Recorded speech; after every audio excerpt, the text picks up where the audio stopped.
Hello and welcome to another episode of In Conversation with Colton. This week I am with the gorgeous Josh Yau. Hello there. Hi, how are you? Hi everybody. He's a bit nervous, but he's going to be amazing. I always compliment my guests as soon as I see them, but bloody hell, he's a fashionista. I want to talk about his hair as well, that's in the questions, but we'll get to that, taking our time.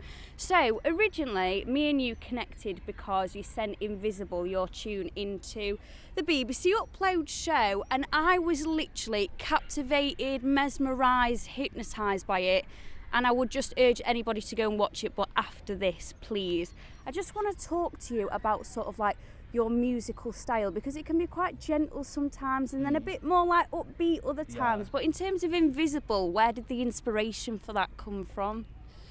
Well, basically, it's quite like a vulnerable song because it's basically about online dating and dating apps and basically how they can make you feel kind of shit about yourself. When I was scrolling on dating apps, I don't know. Oh yeah, which ones though? On Tinder. Oh yeah. And then I had Grindr for a bit, but just kind of seeing, because you're scrolling for other men. And it's quite easy to compare yourself with them. And I think within the gay community, the standards of beauty are quite high. And I sometimes feel like I don't fit that, and I feel unattractive and undesirable. God, stop this. But you're not though. The thing is, you won't even be able to tell because the quality of my camera is like dire, to be honest with you. But he is so bloody well kept. You honestly look so nice.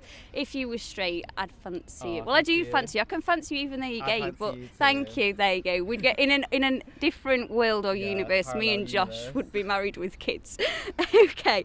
And you also did an acoustic version of it, so it was like even more vulnerable and even more soft. Do you think you're going to be putting more stuff like that out there, so like more acoustics of your songs? Yeah, and I think in general I need more visual stuff because most of the content on YouTube is just a picture of me, which I understand is not that interesting to just stare at for like 3 minutes. Well, it is, but I would like to do some acoustic versions of my other songs, like Better and my other songs. Falling 2 a.m. Home. I'm honestly such a big fan. Oh, I appreciate that. And Antidote as well though, because that's more upbeat. So it's like how do you think up the arrangement? Because do you play instruments as well? Yeah, that's right. I play the piano and I used to play the violin. Oh my god, did but, you? I wouldn't say I was that good at it. But I didn't enjoy it that much. Yeah. I think my true passion or whatever was for singing and playing the piano. Yeah. But sorry, what was the question? Don't worry about it. I'm going to ask you instead. What do you do at uni? Because you're doing a masters, aren't you? So is that music based? No, it's conference interpreting. Oh, Josh, that's so boring. No offense. I mean, I enjoy it because for my undergrad I did languages. Yeah. So I studied Chinese, French and Spanish. Yeah. So I'm continuing that into a career, but I don't know. I think everything's all up in the air at the moment. I want to pursue music, but then I'm like, I don't know what. This is why we need to get you famous on the old YouTubes and whatnot. I think doing stuff just to get yourself out there is important. Yeah, of course. And I feel like you're a little bit shy, and I think maybe that's something to overcome. Or do you think it's just because you're just meeting me for the first time? I think just in this situation, I'm not used to having 2 cameras on me, but just the one. Yeah, just my selfie camera. I'm definitely a lot more confident than before. I think now I'm maybe a bit nervous because I'm being interviewed. You're being paparazzi right now. But I definitely, when I was growing up, I was really shy, and I didn't actually tell anyone I sang, any of my friends or anyone, until I was like 16 or 17, because I just thought they'd laugh at me. Oh, that's so sad. I know. Yeah, but maybe it was better to wait, because I think I got better at singing later on. Oh yeah, that's like a flower. That's so cute. You look like a flower with different hair colours, because it was pink before, so does it just change on the mood or what? Well, I just think over lockdown there's literally fuck all we can do. That's so true. So I've just been ordering different dyes, and then my hair is completely like Don't. dry. And I would just out myself. It's Yeah. disgusting. No. No, we're just too nice to each other. I'm looking forward to lockdown being over Yeah. and also getting a haircut and seeing my friends, going to the pub and stuff. And where did you gig about before or not really? Well, at uni I did open mic nights and I performed in bars and stuff, but it was always other people's songs and covers. Yeah. And as much as I like singing other people's songs, Yeah. I think it's a lot more exciting to do your own Oh my gosh. material. Yeah. And I think that segues into one of my questions so well, actually, because obviously, you know, I stalk all my guests, but your cover of Elvis Presley's Falling in Love with You and Elton John, your song, oh my God. I know I like die over your music anyway, but it made me tear up. And I just that's wondered nice. if you knew that you had that effect on people and if you've heard that before. I have been told that, but I never know how to respond if someone's like, "Oh, you made me Thank cry." you. I'm like, "Thank you. Yeah. I'm glad I made you cry." Yeah, but yeah. actually, the thing is with Elvis Presley, that song, "Falling in Love," I think the last time I performed in front of a big group of people was actually at my granddad's funeral, because I sang that song at the funeral because I knew it was like a song that my grandma and my granddad both really liked. So that was emotion. Oh, but yeah. That's so. I am sorry, by the way. Oh, But thank and you. getting up for and doing that at a funeral as well must be like, oh, bless you. Yeah, it was a nice send off because we were able to give him a big send off before the whole pandemic hit. Oh God, and yeah. And he would be so proud of you now, as I'm sure he thank was you. anyway. But that sort of like emotion, I think getting that across is such a talent, because it's one thing to like be able to write, be able to play instruments, but to be able to like get that across, and I think that's something that you do so well. And you are half Chinese as well, so I just wondered, like, does that element of like culture, does that influence your music as well? Definitely. Like my song "Better" is all about growing up and being at school and my experience being Chinese and also gay. So as you imagine, it was like I was picked on. It was quite easy, not easy, but people did take the piss out of those two elements, and especially being Chinese, I'd often have people like making those typical racist jokes and. But it shouldn't be typical. And I know, it's so I know annoying, it was so like it's so normalised. I think jokes Yeah. against Asian people, so that definitely chipped away at me, at my confidence. And I think at the time, I didn't have the confidence to kind of stand up for myself.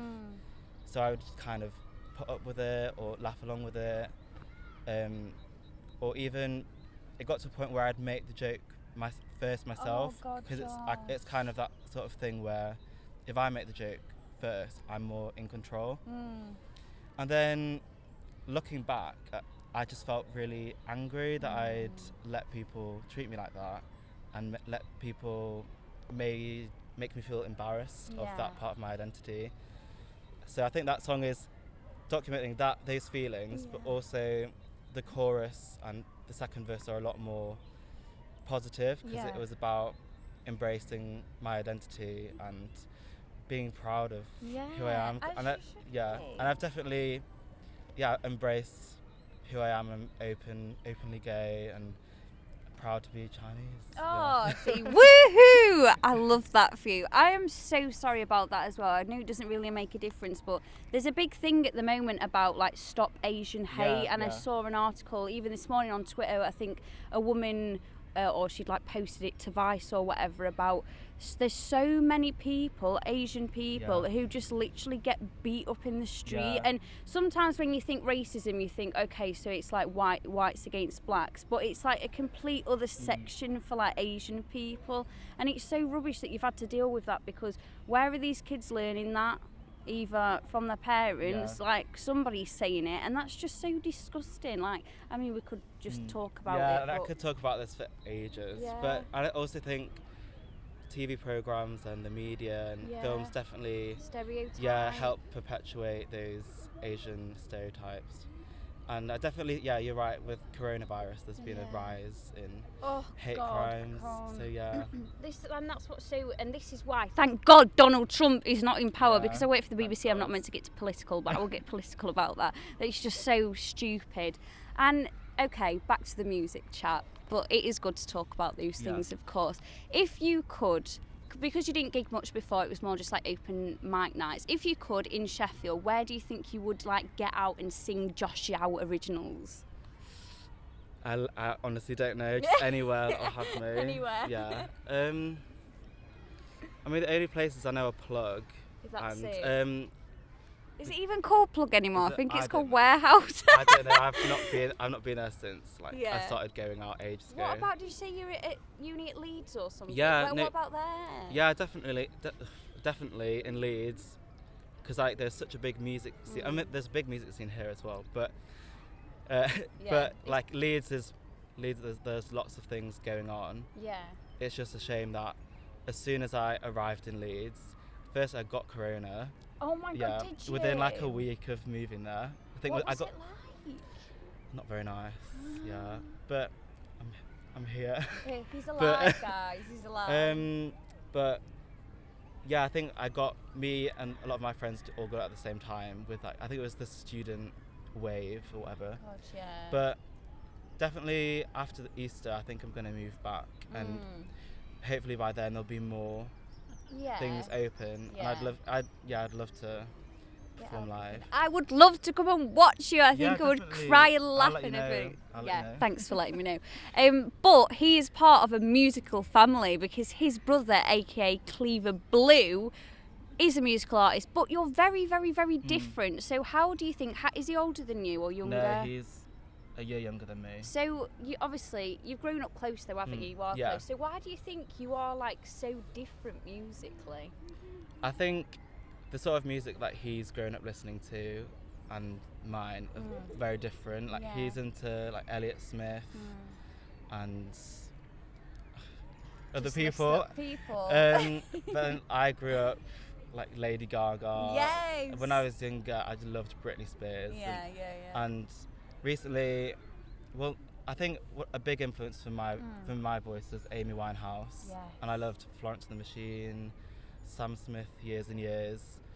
So I think our musical tastes are quite different. Yeah. So that definitely influences. His is a bit scary sometimes because when he sent stuff into upload, I was like I do, always stalk. That's all I do, just stalk people. And I thought not scary, but a bit haunting, eerie, different, that kind of vibe. Because some of them, even the artwork for his album or whatever, it was a guy with a big belly and a tattoo or something. Yeah, I think that was just some our family were like, why have you picked that picture as your album? And I think that was just some random guy in Barcelona that he took that. Yeah, so that was his picture. Even your artwork's so different in that sense though, because you've got, is it a dragon or something up here? Yeah. It's a little outline. I feel it's on my page it's all just dragons and yeah. Maybe you are a dragon. Yeah. Maybe in a different life. I would be if I was an animal, but that's not even a real thing, is it though? No. I don't know, maybe it is, yeah. I don't think they exist. My favourite animals are tapir. Do you know what one of them are? Okay, I'll show you afterwards because it'll take me 3,000 years to my phone's over there so I can't really scroll through it. But it's kind of this thing where it's a pig crossed with an elephant and a horse at the same time. But I like them so much, and this is where it can real? gets. Yeah, they're fucking real. But it gets weird. Yeah, but this is what it looks like a mix of. I think its closest relative is it's not actually an elephant, a pig, and a horse had sex or whatever all at the same time. But I love them so much that I went and did a zookeeper experience day and fed them and washed them and stuff. That's how sad I am. You can't really do that with a dragon though. Anyway, we have come to sit in the botanical gardens, although I've not mentioned it. We've not got wet bums just yet because we've got my lovely blankets to help us.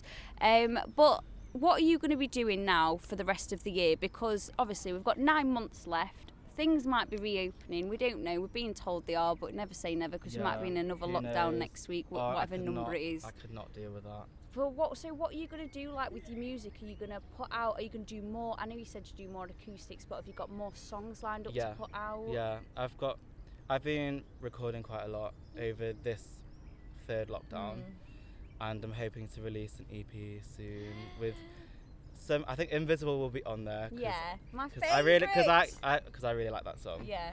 And there'll be some new ones, and I think because I love music by like Lady Gaga and big pop anthems, I want to make some more poppier, dancey, less sad stuff. Well, you can make it sad and poppy at the same time, Yeah. but something like that. I'm sure you've got the talent to do that 100%. And if people want to find you online, how can they do that, Josh? On Instagram, I'm at Josh _Yau, YAU, and I think on YouTube and Spotify just Josh Yau, and on TikTok Josh Yau at Josh Yau Music. Oh my god, I'm on TikTok and I don't even follow you. I'll have think to I do that. follow you. Do you? Oh my god, stop! Outing That's you, so. sorry. I know. Honestly, I'm such a bitch. The thing is, I had like a wave of loads of people following me, and like I'm on like. I pretend that I don't know the exact amount. I'm on like 10.7k followers, and I know, thank you. But I know, yeah, literally, and I'll follow you back though. But the thing is with TikTok, it's such a good thing for musicians and stuff. But then at the same time, if the algorithm fucks you over, you're stuck, because you could be getting like 10,000 views, and then for the next 3 weeks you're getting like 96, and you're like, what's wrong with me? Yeah, I think because I just post what I post on YouTube. Yeah. Just a picture, so I kind of understand why it's not as You need to jazz it up. appealing. I need to be in it, like a video for myself. But yeah, my Antidote got like 300 views randomly. Then the other stuff just got like 1 view. That's not good. I'll make sure it gets 2 at least. Thank you. Well, if you want to do pop stuff as well, before I like shut this down, I say shut this down like it's been bad. It hasn't. That's like the wrong phrase to use. But would you like get into doing dancing and stuff, or can you? Yeah, no, I like to dance. Yeah. And yeah, just seeing other people dance, like artists I respect. Yeah. It's just it's just exciting. I might go and do a move now then. No, I'm only joking. I would never ever do that. Not here, but maybe when I'm drunk. Yeah. But yeah, I'd say I can dance, but if a professional saw me, they'd probably He's be so like, humble, it's ridiculous. Well, Josh, I've loved speaking to you on this. It's so nice to meet you. Oh, you too. I might be getting a parking ticket, so I'll update you all on that. But it's been so good to talk to you, and I love your hair, I love everything about you, and I would kiss you if it wasn't for Corona. Social distancing. Yeah. Stay away. But yeah, thank you.